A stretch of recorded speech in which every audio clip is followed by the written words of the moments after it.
My mother stood up in the middle of my promotion party, held up a folder and said I stole $70,000 from our family, in front of my boss, in front of everyone.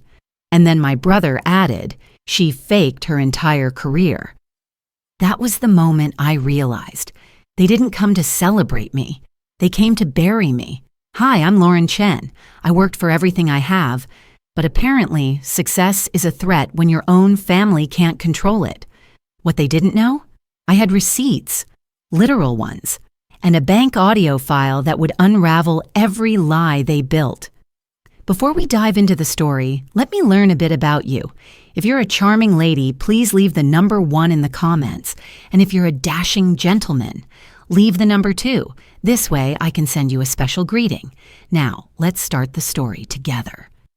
I used to think success would quiet things down, that if I worked hard enough, climbed high enough, built a life far enough away from the mess, the noise would stop. But that night, as I stood in my living room raising a glass to a group of colleagues who had come to celebrate my promotion, I learned something new. Success doesn't silence people like my family. It provokes them. The string lights I'd twisted around the window frames cast a soft golden glow. Someone had brought a bouquet of tulips that didn't quite match the early winter air, but I'd placed them in my mother's old crystal vase anyway. Light jazz hummed under the conversation.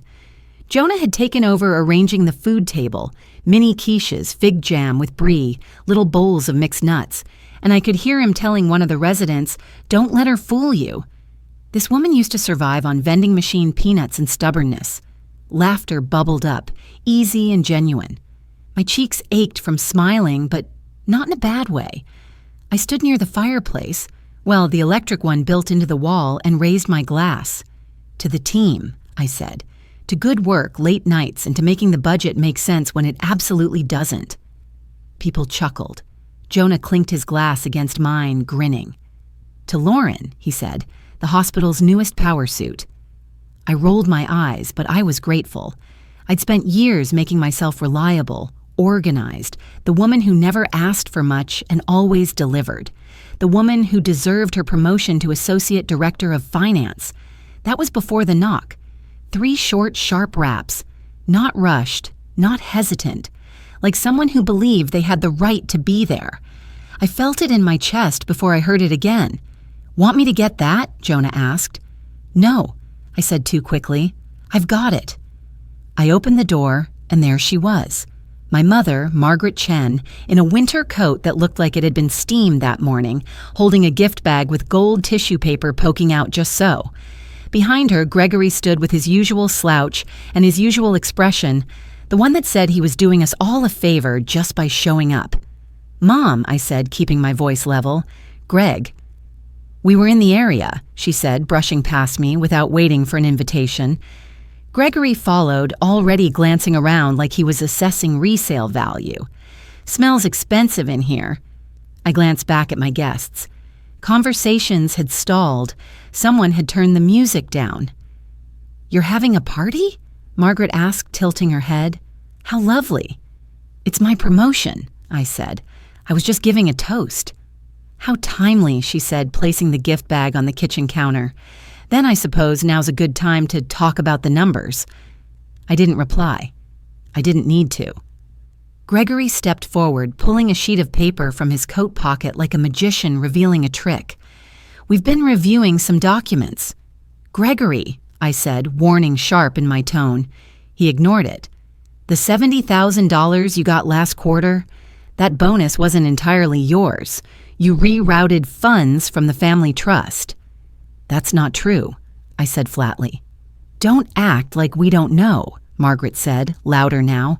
"You manipulated your position to benefit from our father's estate. That money wasn't meant for just you." A hush fell. My heart thudded loud in my ears. Somewhere to my left, a champagne flute clinked awkwardly against the counter.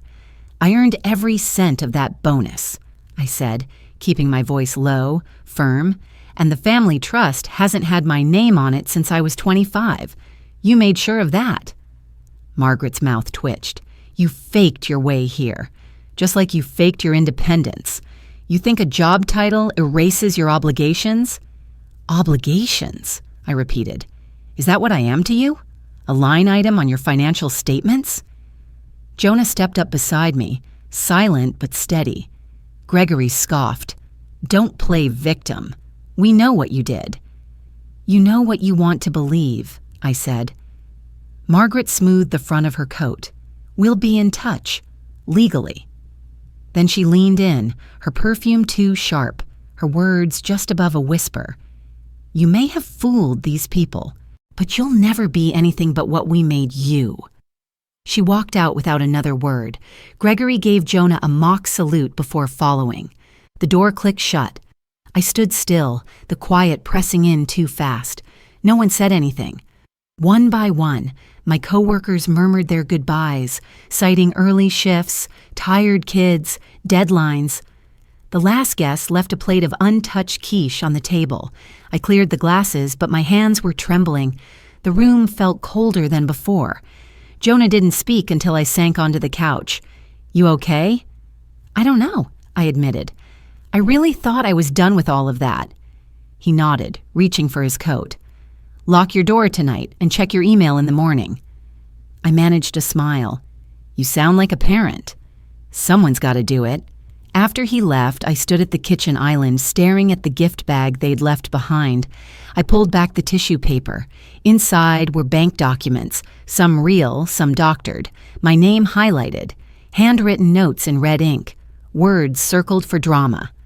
I placed everything back inside, tossed the whole bag in the bin under the sink. As I reached to switch off the lights, my phone buzzed. Unknown number, one message. You've been warned. I didn't answer, but I didn't sleep that night either. The envelope wasn't thick, but it split my life wide open. It was a Tuesday, cold enough that my breath hung in the air as I walked across the parking lot toward the hospital. Holiday lights were taped unevenly along the windows in the admin wing, and someone had tied a red bow around the automatic coffee dispenser in the break room. It smelled faintly of cinnamon and copy paper. I was halfway through logging in budget numbers when I heard Marcy's voice behind me. Lauren, she said, softer than usual. I turned. She was holding a small clipboard and an envelope, cream-colored, sealed tight. There's a courier here. He said this is for you. It's official looking. She didn't meet my eyes. I took it from her without a word. My name was typed neatly on the front. No return address, just a bar-coded sticker along the bottom. It felt heavier than it should have, like someone had slipped something sharp inside. Marcy lingered, maybe waiting for a reaction. I gave her a tight smile. Thanks, I said. It's probably nothing. But I already knew it wasn't. I stepped into an empty conference room, shut the door, and sat down. My fingers hesitated at the flap. Then I tore it open. Inside was a court petition, filed by Margaret Chen and Gregory Chen. Grounds: mental instability, emotional volatility, financial recklessness, requested action, immediate conservatorship and temporary control over all accounts held under the name Lauren Chen. I read it again and again. The words didn't change. They only got louder. There was a part of me, some fragile, foolish part, that had believed the promotion party would be the end of it, that the accusations from my mother and brother were a final tantrum. But this was strategy. This was war. I walked back to my desk in a haze. The lights seemed too bright, my chair too stiff. When someone offered me a sugar cookie shaped like a snowflake, I shook my head without looking up. I closed my office door, pulled my phone from my pocket, and called the only person I could. Jonah answered on the second ring. I'm free in 10, he said. Where? The cafe near the church, I whispered. The one with the wobbly tables. On my way. I don't remember the walk there. Just the sound of my boots crunching over sidewalk salt and the cold wind slipping through my scarf. Inside the cafe, it smelled like burned espresso and pine cleaner. Jonah was already waiting, 2 mugs on the table. He gave me the seat with the stable leg. I handed him the petition. He didn't flinch as he read, just nodded slowly. "She really filed this?" he asked. I nodded. "They want control of everything," I said, my voice hoarse. "Checking, savings, investments. They're claiming I can't manage my own money." "What did they base it on?" I gave a weak laugh. "That I work late, that I'm isolated, that I once bought a couch that cost more than theirs." He didn't smile. He just looked at me for a long time. "Do you still have the files?" he asked finally. I blinked. "What files?" "The ones you kept," he said. "The voicemails, texts, old statements. You told me once you saved everything." "I haven't looked at those in years." "Do you still have them?" I nodded. "I think so, on an old flash drive. Somewhere." He didn't push, just reached for his coffee. "Then I think it's time." That night, after the cafe emptied and the cold had crept under my coat and into my bones, I walked home without saying a word. I passed lit windows with Christmas trees inside, families moving like shadows behind drawn curtains. The kind of life I used to pretend I'd escaped from cleanly. At home, I didn't turn on the lights right away. I stood in the dark, coat still on, keys in hand, just breathing.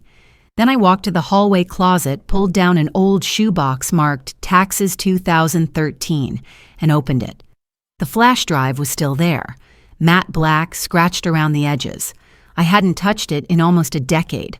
I plugged it into my laptop and waited. The folders loaded slowly, one by one, labeled by year. Inside, more folders. Inside those, screenshots, audio files, PDFs. Messages from Gregory demanding money, emails from Margaret titled, "You owe us more than this," voice memos from long dinners where I said almost nothing, and they said everything else. I clicked through, numb. Then I found the one that mattered. October 15th, bankverification.mp3. I pressed play. A woman's voice came through, professional but tired. "Yes, ma'am, the attempted transfer was flagged due to mismatched account authorization. It appears Gregory Chen tried to initiate a $70,000 transfer using a joint account under Lauren Chen's name." I paused the recording, sat back, closed my eyes. They hadn't just filed a petition.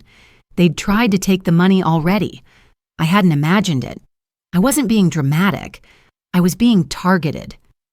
The house was still. Outside, wind rattled the windows.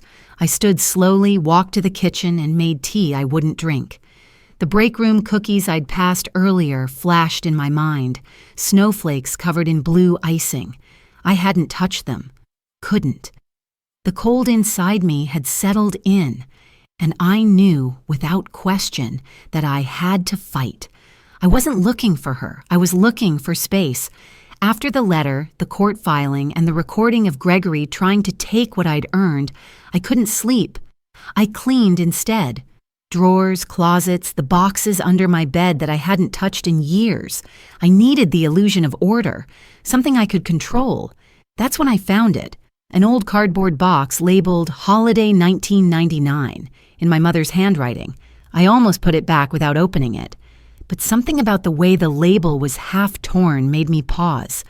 Inside were the usual things: Christmas cards, printed photos from an old Kodak camera, one stray envelope that smelled faintly of clove.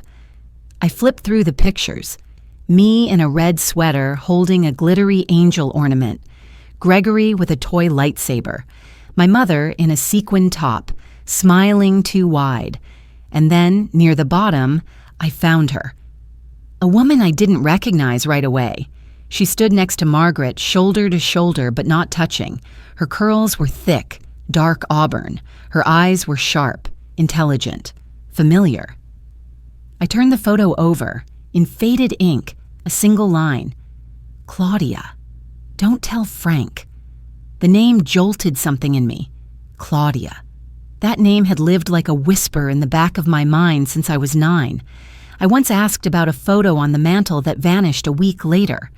Margaret's voice had gone cold. "She's not around anymore," she said.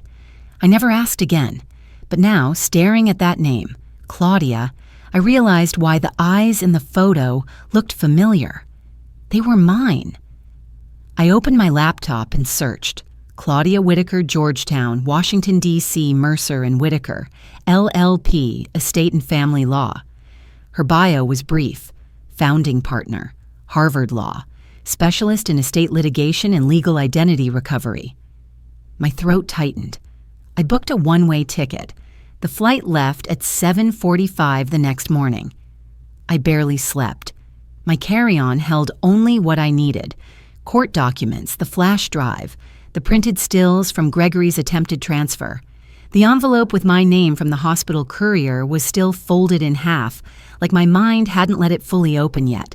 The cab dropped me off in Georgetown just after 9. The air was crisp and gray, the sidewalk still damp from an early drizzle. Mercer and Whitaker was housed in a red brick townhouse, discreet but elegant. A brass plaque by the door gleamed under the overcast sky. Inside, a young receptionist glanced up from her desk, eyes wide. She couldn't have been older than 25. "Hi," I said. "I don't have an appointment, but I need to see Ms. Whitaker. My name is Lauren Chen." Her fingers froze over the keyboard. I think I might be her niece. There was a moment of hesitation. Then she stood and disappeared behind a frosted door. 3 minutes later, the door opened again. A woman stepped out. Tall, composed, tweed blazer, silver hair pulled into a clean knot. No makeup, no smile, just presence. She looked at me for less than 5 seconds. "Lauren," she said. I nodded, heart pounding. "Come in." Her office smelled like old leather and cedar wood. A large bookcase lined the wall behind her desk, filled with thick legal volumes and framed court certificates. On the far wall hung a single quote in cursive brass letters: "The truth will outlive the denial." She gestured toward the chair across from hers. I sat down slowly, unzipping my bag.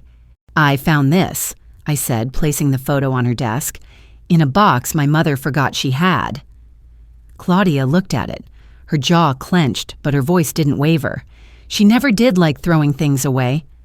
I pulled out the court documents, slid them across. "She and Gregory are trying to declare me legally unfit. They've filed for temporary control over my finances." She didn't speak. She read, line by line. Her fingers moved slowly down the page. "I have more," I said. "Audio files, bank statements, messages."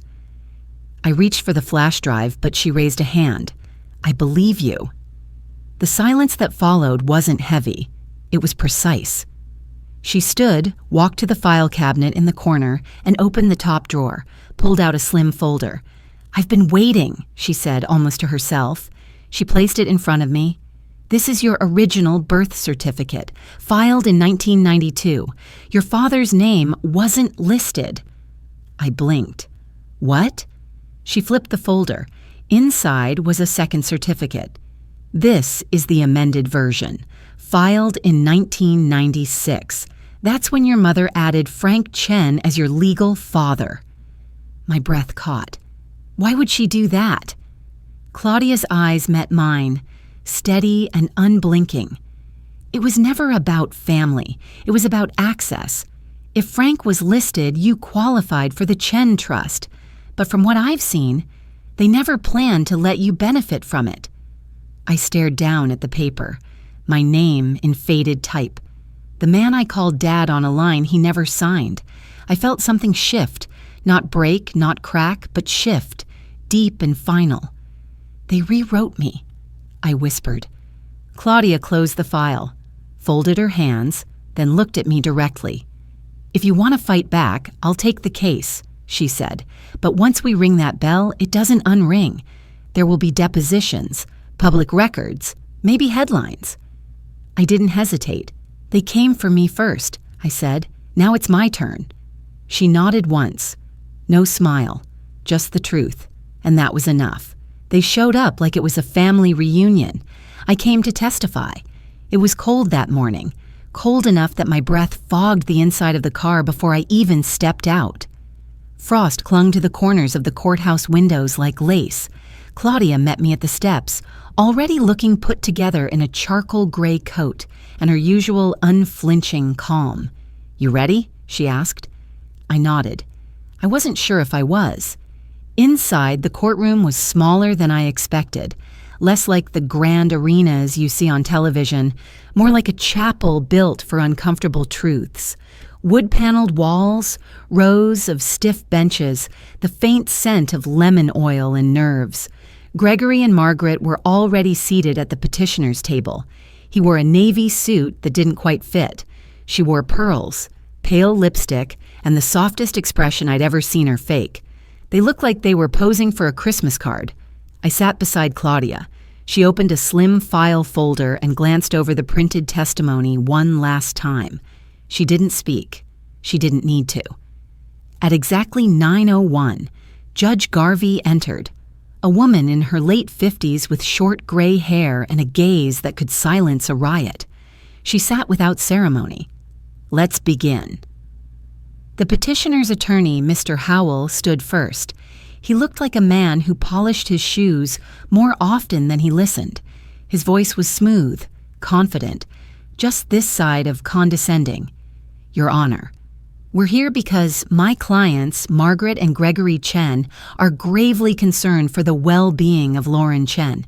Over the past year, Ms. Chen has exhibited erratic behavior, emotional volatility, and financial decisions that raise serious questions about her capacity to manage her affairs." He gestured toward me like I was a faulty appliance. "We intend to demonstrate that Ms. Chen's recent actions, late-night emails, uncharacteristic spending, withdrawal from familial ties, are signs of deeper instability." Judge Garvey gave him a small nod. "Call your first witness." Gregory stood and made his way to the stand like he was heading into a performance. He raised his right hand, swore in, and leaned into the microphone just a little too confidently. "She's been off," he began. "She doesn't talk to us anymore. She cut everyone out. At Thanksgiving, she accused our mother of spying on her finances. She once yelled at me because I borrowed her phone charger. I mean, who does that?" I felt Claudia lean slightly, but she didn't move. Not yet. "She's intense," Gregory said with a shrug. "Always has been. All we're asking is for someone to make sure she's safe. And her money's safe." Claudia stood. "Permission to cross, Your Honor." "Proceed." She stepped forward with the kind of grace that comes from knowing you're standing on solid ground. "Mr. Chen," she began, "are you employed at this time?" Gregory blinked. "Not currently." "When was your last business venture?" 2 years ago. It didn't take off." "Is it true that you requested a loan from Ms. Chen last summer?" "That's unrelated." "Did she refuse?" He shifted. "That's not why we're here." Claudia held up a document. "Your Honor, Exhibit C, a text message sent by Mr. Chen to my client on July 11th, 2022. It reads, 'If you don't wire me $3,000 by tomorrow, I'll make sure Mom calls HR and tells them you're spiraling again.'" A murmur stirred. Gregory turned red. No further questions. Next was Margaret. She walked to the stand with slow, deliberate steps. Her voice trembled slightly as she spoke. "She's always been a little fragile," she said, glancing toward me with just enough sadness. "We tried to support her, but she pushes people away. I just want her to be okay." Claudia rose again, unhurried. "Mrs. Chen, is it true that you monitored your daughter's work bonuses through public hospital reports?" Margaret hesitated. "I just wanted to be informed. Did you ever request access to her private accounts?" "I don't recall." Claudia turned to the bailiff. "Exhibit A, please." The October 15th bank audio began to play over the courtroom speakers. A woman's voice, clear, neutral, businesslike, filled the space. "Yes, ma'am. The attempted transfer was flagged due to mismatched account authorization. It appears Gregory Chen tried to initiate a $70,000 transfer using a joint account under Lauren Chen's name." Silence. Judge Garvey turned to Gregory. "Is that your voice in the authorization attempt?" Gregory looked down. No comment. Claudia returned to the table and pulled out a sealed envelope. "Your Honor, she said, voice steady. We also submit a recent DNA test administered by an independent lab, chain of custody intact. She handed it over. The judge opened the document, scanned it slowly, then looked up. According to this report, Lauren Chen is not the biological daughter of Frank Chen. A gasp broke the room's silence. Gregory stiffened.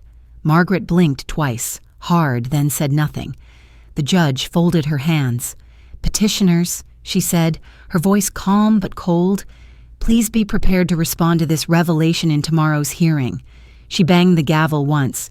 Court adjourned for today.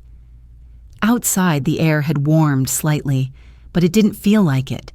Press lingered at the courthouse steps, murmuring, snapping photos. I kept my head down. Claudia walked beside me, hands in her coat pockets. They weren't ready for that, she said softly. We didn't stop until we reached the curb. She glanced at me and added, tomorrow, we end it. Some truths don't need to shout. They just have to survive long enough to be heard. By the time I stepped into the courthouse on January 18th, my name had already made its way into a dozen group chats and 3 local news threads. Someone had snapped a photo of me exiting the courtroom the day before, and now I was the daughter challenging a family conservatorship in Mecklenburg County. I didn't feel brave. I felt hollow, like the truth had been scraped from me in slivers over the past decade, and only now was I holding the pieces up to the light. The courtroom was fuller than yesterday. A couple of journalists sat in the back row, typing into their phones between glances. The energy had shifted. No one said it out loud, but we all felt it. Margaret and Gregory looked different this morning, less polished, more defensive. Margaret wore the same pearl earrings, but had added a scarf, maybe to signal decorum. Gregory's leg bounced under the table. Even Mr. Howell seemed less smug. Judge Garvey entered at 9 o'clock on the dot, eyes steady but sharper now. Ms. Mercer, she said, you may proceed. Claudia stood, calm as always. We'd like to call Savannah Riley to the stand. The name landed like a dropped glass. Gregory flinched. Margaret's hand froze halfway to her purse. Savannah walked in with quiet confidence. Her coat was simple, her hair pulled back, no makeup, but she carried herself like someone with nothing left to lose. She swore in. Claudia kept her voice gentle. Ms. Riley, how are you connected to the petitioners? I dated Gregory Chen on and off for about 3 years, she said. Claudia nodded. And during that time, did you witness any concerning behavior directed at Ms. Chen? Savannah looked at Gregory, then at me. Thanksgiving, last year, she said. Gregory blew up on Lauren, accused her of thinking she was better than everyone, said he'd make her pay for humiliating him. And how do you remember this moment so clearly? Because my phone was on the hallway table, she said. It was connected to the baby monitor in the next room. It picked up everything. Claudia turned to the judge. With the court's permission, we'd like to play that recording now. Permission granted. The audio was tinny but clear. Gregory's voice rising fast. You think you're better than me, Lauren? You think this promotion makes you untouchable? You haven't seen payback yet. Then Margaret's voice, calm, cold. Let him say what he needs, Lauren. Don't provoke him. Silence. Then a soft thud, a door slamming, someone's breath hitching. Mine, maybe. When the recording ended, the courtroom was still. Margaret looked straight ahead, unmoving. Gregory stared at the table like he could disappear into it. Judge Garvey adjusted her glasses. Continue. Claudia called Nico next. He stepped forward with a quiet confidence I'd seen only when he was deep in code. His laptop was already on. Your Honor, he said, I've been assisting Ms. Chen in reviewing financial records connected to the trust established under Frank Chen in 1996. He clicked a few times. Here we have wire transfers from the trust into 2 shell companies, both inactive but registered under Margaret Chen's name. Click. And here, funds routed from Gregory Chen's personal account into one of those shells and then withdrawn as cash within 24 hours. How do you know this? Public filings and a whistleblower leak from the shell's former accountant. He clicked one more time. There's also metadata from the amended birth certificate. Shows the document was filed by Margaret Chen in March 1996, without Frank Chen's digital signature. The form was mailed, not notarized. Gasps again, this time from the back row. Judge Garvey narrowed her eyes. So the amended certificate was filed fraudulently?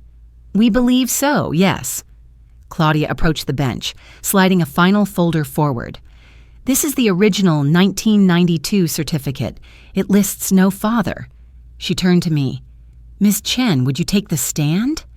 My legs felt numb, but I stood, swore in, sat tall.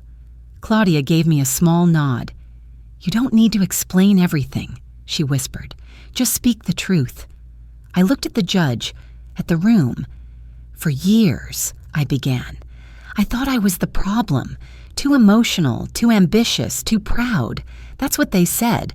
That I was hard to love because I refused to fold. I looked at Margaret. But I wasn't too much. I was just inconvenient. I said no when I was supposed to nod. I chose independence when I was supposed to be grateful. I swallowed. They tried to erase me, not by accident, by design, because I wouldn't give them what they wanted. The judge said nothing. Claudia didn't ask a single follow-up question. It didn't feel like a slam dunk. It felt like a quiet tide turning. Judge Garvey tapped her pen once, then twice, then spoke. This court finds the petition for conservatorship to be without merit. It is dismissed with prejudice. The petitioners are hereby barred from accessing Ms. Chen's finances or initiating similar claims without substantial new evidence. She paused.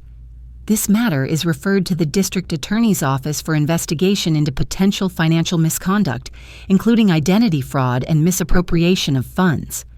She banged her gavel. Court adjourned. Outside, the light had shifted. Brighter now, but still winter pale. Cameras flashed. Reporters called out names. Claudia handled them like wind, letting it pass, letting it move around her. I said nothing. I didn't need to. But just as we reached the curb, I heard footsteps. Gregory. You think this is over? He hissed. I turned to him, calm, still. No, I said. It's just not your story anymore. His face twisted, but he didn't follow. Claudia's hand touched my elbow. Let's go, she said. And we did. When they couldn't own me, they tried to erase me.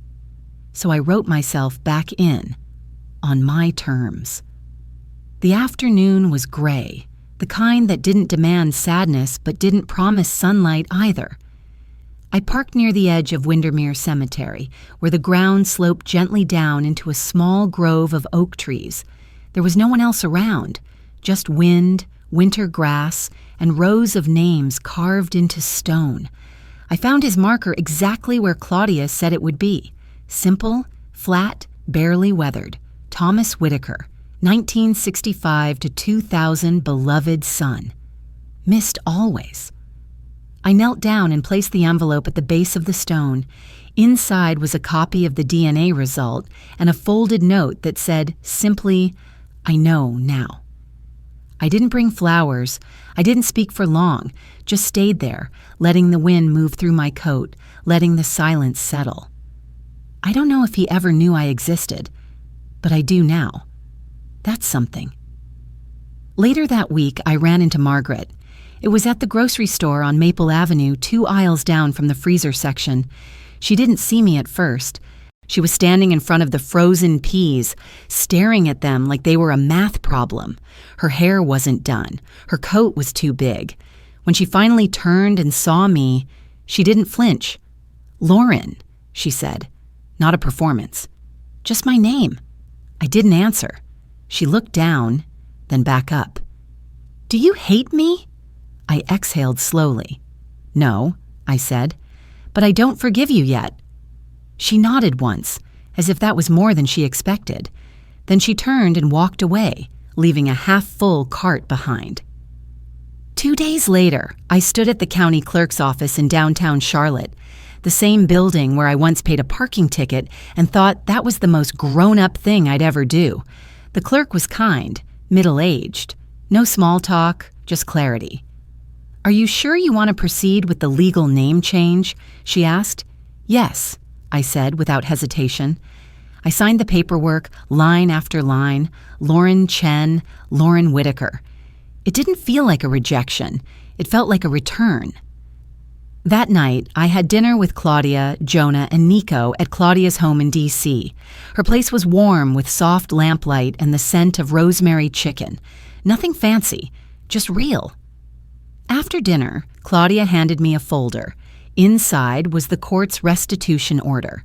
Funds returned, fines assessed, a formal apology from the state for the mishandling of the petition.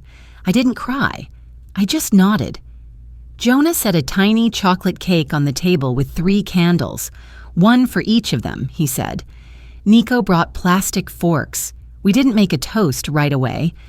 We sat for a while, just passing plates, retelling old hospital stories, letting the quiet stretch. Then I lifted my glass of water. "To the end of being rewritten," I said. "To the beginning of writing myself." They raised theirs too. "To Lauren Whitaker," Claudia said softly. On the way home, I drove alone. No music, just the steady hum of the tires and the whisper of wind through the vents. I pulled over near the post office, where an old blue mailbox stood against the sidewalk. I took out one last envelope and dropped it in. It was addressed to the Office of Charitable Foundations. Inside was an application, the Whitaker Foundation Scholarship, a new program for girls who had spent too long feeling invisible, for daughters who had been told they were too much, too different, too alone. I didn't smile. I didn't cry. But for the first time in a long while, I felt like I'd come home to myself. I didn't need headlines or applause, just the quiet truth of seeing my own name, finally chosen, finally mine. Some wounds don't vanish, but they stop bleeding when we stop hiding them. Sometimes family isn't who raised you, but who respects your voice. And dignity isn't something granted, it's something reclaimed, one boundary at a time. We all deserve to be known for who we are, not who others pretend we were. If this story reminded you of a moment you stood up for yourself or someone else, I'd love to hear it. Your truth matters too.